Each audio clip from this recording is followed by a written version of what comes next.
지난 추석 즈음에 인터넷과 SNS를 중심으로 큰 화제가 된 칼럼이 하나 있었어요. 서울대 정치외교학부 김영민 교수의 추석이란 무엇인가, 이런 제목의 칼럼인데요. 추석에 모인 친척들이 너 취직은 했니? 성적은 올랐니? 결혼은 언제 할 거니? 이런 듣기 싫은 질문을 받았을 때 그분한테 되물으라는 겁니다. 추석이란 무엇인가? 이런 식으로 말이죠. 아주 파격적인 어떤 조언이라고도 말할 수가 있는데, 그 칼럼을 쓰신 김영민 교수, 이번에 이걸 수필집이라고 말해야 되겠죠. 근데 제목이 또 심상치 않아요. 아침에는 죽음을 생각하는 것이 좋다라는 제목의 수필집을 펴내셔서 오늘 직접 스튜디오에 좀 초대해봤습니다. 김영민 교수님, 어서 오십시오. 예, 안녕하세요. 반갑습니다. 네. 정치외교학과 교수이신데 수필집을 내셨고, 추석이란 무엇인가에 아침이면 죽음을 생각하라에 전공이 정치사상, 철학 그쪽이십니까? 예, 정치사상입니다. 아, 그래도 참 보기 드문 경우라서요. 예, 사실은 저한테는 자연스러운 건 네. 과거 우리가 공부하는 정치사상이라는 게 발표할 당시에는 수필이었던 적도 있고 에세이였던 적도 있고, 그렇죠. 예, 심각한 글도 있었던 적이 있고, 이번 책도 안에는 수필도 있지만 또 심각하게 좀 긴 글도 있고, 그래서 어찌 보면은 그 전통 내에 있다고도 볼 수 있을 것 같습니다. 네. 우선 지난 추석 화제가 됐던 그 칼럼 얘기부터 시작해야 우리 청취자분들한테 좀 익숙해질 것 같아서. 네. 정말 또 그래 결혼을 했니? 그러신, 예를 들어서 이제 작은 아버지가 계시다. 예. 그럼 작은 아버지, 추석이란 뭐죠? 이렇게 물으란 얘기죠. 칼럼의 취지는 그렇습니다. 예. 예. 실제로 그런 일이 일어나기 쉽지 않겠지만, 근데 이제 당숙 같은 경우는 실제로 당숙이 몇 촌인지 아마 모르는 사람도 많을 것 같죠. 요즘 세대는 그럴 것 같고. 근데 이렇게 뭐냐고 묻는 거는 일상에서 하기는 어려워도 실제로 수업 시간에는 일상적으로 하는 대화이기도 합니다. 그래서 어떤 일을 좀 진지하게 다시 논하고 싶을 때 이렇게 얘기를 시작하곤 하죠. 그래서 추석도 이제 그렇게 얘기해도 될 때가 된 거 아닌가 하는 생각에 그런 표현을 쓰게 됐습니다. 네. 그 칼럼에 보면 이런 듣기 싫은 질문을 받았을 때 추석이란 뭐죠? 라고 물어라로 끝나는 것이 아니고, 난 네가 걱정돼서 그런다. 예를 들어서 결혼을 해야 될 거 아니냐. 이런 얘기하면 결혼은 뭐죠? 그럼 이런 식으로 계속 물으라고 지금 코치하셨잖아요. 네, 그렇죠. 그러다가 좀 오히려 들으신 어른들이 화내지 않을까요? 화내도 나쁜 결과는 아닐 것 같습니다. 그러니까 그런 질문에서 계속적으로 고통받느니 잠깐 화를 거쳐서 더 이상 그런 괴로운 질문을 안 받게 된다면 그것도 그다지 나쁘지 않은 결과일 것 같습니다. 그 대처법이 지금 화제가 되긴 했습니다만, 진짜 그 칼럼에서 담고자 했던 내용의 핵심은 뭐죠? 그런 핵심은 이제 밝히지 않습니다. 그건 작업상 비밀이기도 하고, 글을 이게 내보냈을 때는 역시 자기 뜻대로 해석해라. 소화하는 게 이제 해석해라. 독자의 권리라고 생각을 합니다. 그래서 핵심 같은 거는 잘 밝히지 않는 게 이제 그 저자로서의 입장이라면 입장입니다. 그 칼럼도 좀 까칠하시더니 대답도 매우 까칠하신데. 그런가요? 좋아요. 그럼 이번 책 제목, 아침에는 죽음을 생각하는 것이 좋다. 네. 이건 왜 제목을 이렇게 붙이셨습니까? 그 효과에 대해서는 여러 가지가 있을 수 있죠. 그 삶을 좀 자신 삶을 다시 재고해보는 그런 좋은 계기가 될 거라고 생각합니다. 제목을 바로 받는 프롤로그 글을 제가 보니까 동서양의 아주 옛 황제로부터 시작해서 학자, 문인에 이르기까지 수없이 많은 사람들의 글과 주장과 내용을 인용하시면서 프롤로그를 쓰셨더라고요. 네. 근데 그 인용된 문구 거의 대부분이 우린 결국 죽는 거야. 죽음이라고 하는 걸 너무 두려워하거나 그러지 마. 우린 시한부 인생이야. 죽음을 미리 딱 각오하고 있으면 뭐든 더 힘이 나는 거야. 그런 대목을 쭉 옮기셨더라고요. 힘이 난다고 하기는 어렵고요. 근데 그렇게 생각하라고 권한 사람들이 예전부터 있었고, 그러니까요. 이게 제가 처음 한 일이 아니고 그 계보 아래서 이 책도 읽을 수 있다, 이런 얘기를 하고 싶었습니다. 네. 실제로 수업 시간에 정치 사상 이런 걸 아마 강의하시지 않겠어요? 네. 학생들하고는 정말 아까 추석과 같은 식의 대화를 많이 하신다고 그렇습니다. 그래서 학생들한테 별로 놀라운 학생들한테 아니었을 겁니다. 근본적인 질문을 자꾸 던지시는 거예요? 그거는 사실은 정치사상이라는 수업의 기본이 예. 그런 질문으로부터 시작하는 거기 때문에. 정의란 무엇인가 이런 것처럼. 물론입니다. 그것도 그렇죠. 중에 하나고. 그럼 학생들 반응은 어때요? 이제 익숙해져 있습니까? 그렇습니다. 제 학생들은 꽤나 익숙해 있어서 네. 아마 이 칼럼 자체가 새롭다기보다는 이것이 널리 알려졌다는 사실이 아마 새롭다면 새롭겠죠. 그들한테는. 네. 원래 명절 이런 거에 대해서 좀 비판적이세요? 그 오랫동안 그 비판적이 왔고요. 그리고 더 이상 우리 대부분의 사람들한테 명절이 순기능보다는 역기능을 더 많이 하는 때가 이제 도달하지 않았나. 그런가요? 이런 생각을 하게 됩니다. 가족들이 모이고 뭐 이런 거 순기능이 큰 거 아닙니까? 가족들이 모이는 계기가 여러 가지가 있을 수 있는데 꼭 이 계기로 그 모이는 거는 시효가 다하지 않았나? 그 자체로 나쁘다기보다 어떤 일은 이제 그 일을 가능하게 하고 하는 여러 가지 조건이나 힘이 있을 때 주로 이제 존재하고 순기능을 발휘하는데 그랬던 적이 있었죠. 그래서 있었죠. 추석이나 명절이 뭐 그 자체로 나쁘다는 게 아니라 그걸 지탱해 왔던 조건들이 이제 시효를 거의 다 해가지 않았나 하는 얘기죠. 특히 이제 지방이 출신이신 분들 그나마 명절 때 좀 긴 연휴를 이용해서 고향에 계신 부모님도 찾아뵙고 하는 그런 건 여전히 살아있는 거 아닙니까? 근데 저는 이제 명절 때 이렇게 다 같이 내려가는 교통체증도 있고, 그래서 우리도 만약에 뭐 선진국의 다른 나라들처럼 1년에 한 뭐 8, 90일의 휴가를 누린다면, 각자 편한 대로 내려갈 수 있고, 또 제사 2회 형식을 취할 수도 있고, 그렇게 뭐 친족들을 뭐 만나고 싶어서 만나는 것 자체는 뭐 그렇게 문제가 있겠습니까? 근데 이런 방식으로 만나서 이런 식의 예식을 하는 거는 그 자체로 나쁘다기보다는 이제 시효가 다 되지 않았나 하는 게 제 생각입니다. 그런 의미에서. 네. 또 그전에 쓰신 칼럼 가운데 많은 분들한테 또 이게 읽힌 게 위력이란 무엇인가라는 제목이었어요. 교수들이 학생들 논문도 읽지 않고 논문 심사하는 거 거기에 회의를 느껴서 유학 갔다 뭐 이제 그런 내용들의 대목인데 그죠? 예. 거기서 말하는 그럼 위력이란 무엇입니까?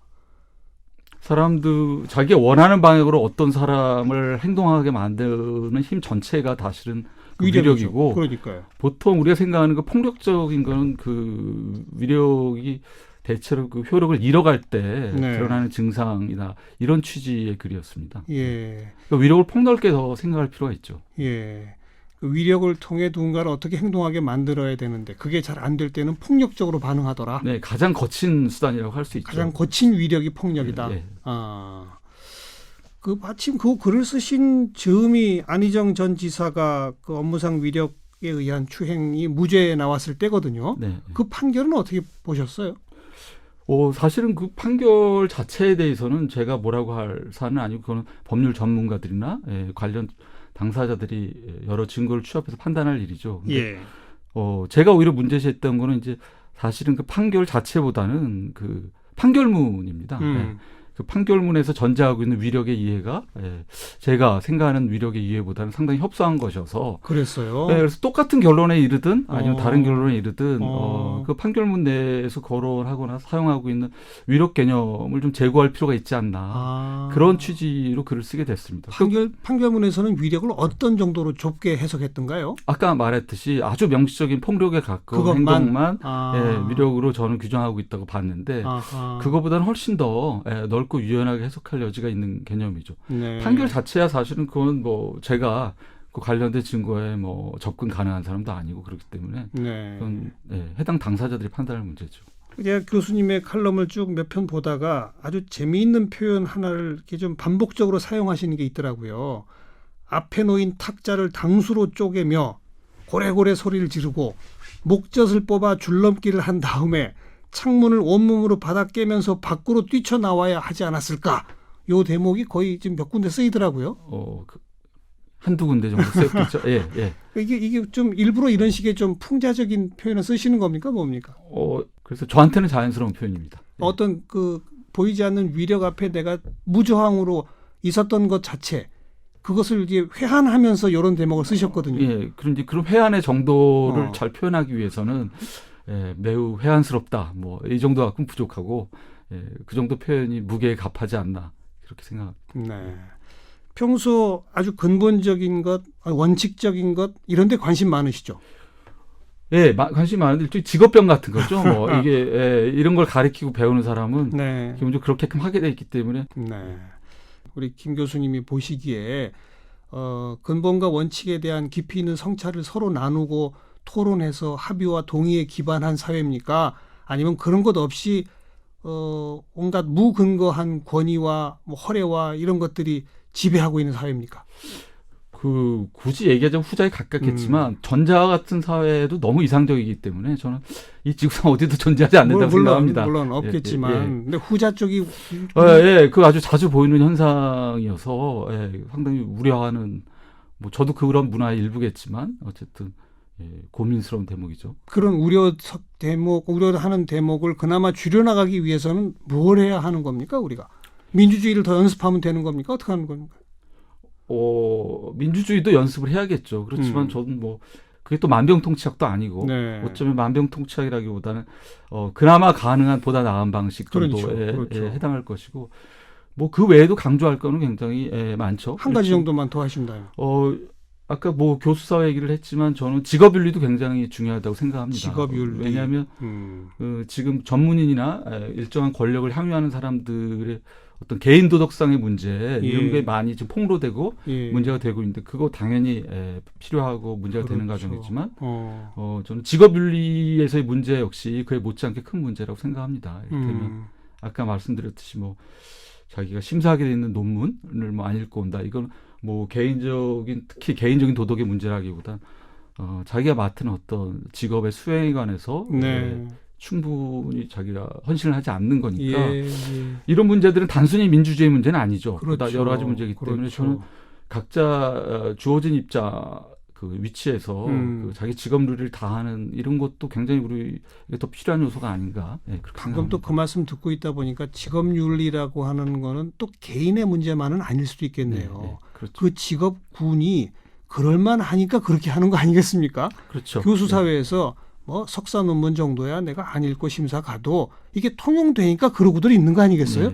집단적 의미의 직업윤리의 각성. 그게 단순히 말해서 뭐 교수 집단뿐만 아니라 물론이니까요. 전반적으로 사회에 만연한 어떤 그런 증상이라고 볼 수 있기 때문에 저희가 민주주의에 관해서는 많은 사람들이 강조하고 또 그리고 그동안 성취도 있고 그러니까 이런 직업윤리의 중요성 이런 것도 충분히 더 강조될 필요가 있지 않나 그런 생각을 해봅니다. 마지막으로 행복보다는 불행하지 않기를 바라는 쪽이다 이런 표현 쓰시고 우리 한국 사회는 행복이라는 단어가 지나치게 과대평가돼 있다 이런 표현을 쓰셨는데 어떤 표현입니까? 물론 행복도 정의하기 나름이지만 많은 사람들이 행복을 일단 굉장히 주관적인 상태로 이해하는 경향이 있고 또 쾌감에 가까운 형태로 이해하는 형태가 있는데 너무 이제 뭐 그것도 중요하지만 그런 걸 너무 강조하다 보면 자신의 주관적인 느낌이나 쾌감이 아니지만 그럼에도 훌륭할 수 있는 것, 바람직할 수 있는 것 이런 것들에 대해서 이렇게 중시하지 않게 되는 경향이 하나 있고 그리고 그걸 쾌감이나 이런 식으로 이해하게 되면 그게 신기루 같은 것이어서 그게 과대평가돼 있다는 사실은 거죠? 결국은 쾌감이라는 건 반작용이 반드시 있기 때문에 저는 어떤 극단적인 행복의 추구보다는 사람들이 좀 덜 불행해지는 방식 이를테면 뭐 사회 안전망, 사회 보장 이런 것도 어떤 사람을 아주 극도로 행복하게 만들기 위한 장치라기보다는 아니죠. 많은 사람들이 불행에 빠지지 않게끔 그렇죠. 조처하는 그런 데 취지가 있는 거니까 저는 그쪽을 더 강조할 필요가 있지 않나 하는 게 제 생각입니다. 가급적 적게 불행한. 덜 불행한. 가급적 많은 사람이 덜 불행한. 저는 그게 추구해 볼 만한 방향이 아닌가 그렇게 생각합니다. 그래서 연구는 뭐 행복하기 위한 연구보다는 많은 사람이 덜 불행해지는 방향에 대해서 말 그대로 좀 탐구를 하고 그리고 거기에서 더 넘어가서 얻을 수 있는 행복은 상당히 많은 부분 사회의 몫이라기보다는 개인의 몫일 가능성이 크다고 봅니다. 자, 이번에 펴내신 책의 제목은 아침에는 죽음을 생각하는 것이 좋다입니다만 상당수의 칼럼 중에 화제가 된 칼럼은 뭐뭐란 무엇인가로 끝납니다. 제목이. 그죠? 그렇네요. 우리 청취자들한테 뭐뭐란 무엇인가 자꾸 물으십시오. 말하고 싶은 거죠. 뭐 억지로 그러실 필요는 없고요. 그러고 싶으시면 그러셔도 된다는 얘기입니다. 또 그렇게 자꾸 묻다 보면 뭐가 좋든가요? 그런 질문을 하라고 권하는 경우에는 보다 의미 있는 삶을 살아라. 이런 취지에서 하는 경우가 많은데 저는 꼭 그렇게는 생각 안 합니다. 사람이 또 무의미하게 사는 것도 괜찮다고 생각하기 때문에 왜냐하면 너무 지나친 의미를 추구하다가 사람들이 전쟁도 일으키고 뭐 그런 일도 하기 때문에 의미가 좀 부족한 사람은 그런 질문을 통해서 좀 의미를 더 찾고 과도한 의미에 또 고통받는 사람들은 또 적당히 무의미하게 사는 것도 저는 괜찮은 방식이라고 생각합니다. 네. 자, 이번에 무엇이란 무엇인가로 유명하신 아침에는 죽음을 생각하는 것이 좋다라는 책으로 들고 오신 서울대학교 정치외교학부의 김영민 교수와 함께 만났습니다. 고맙습니다. 예, 고맙습니다. 예, 고맙습니다. 예, 고맙습니다.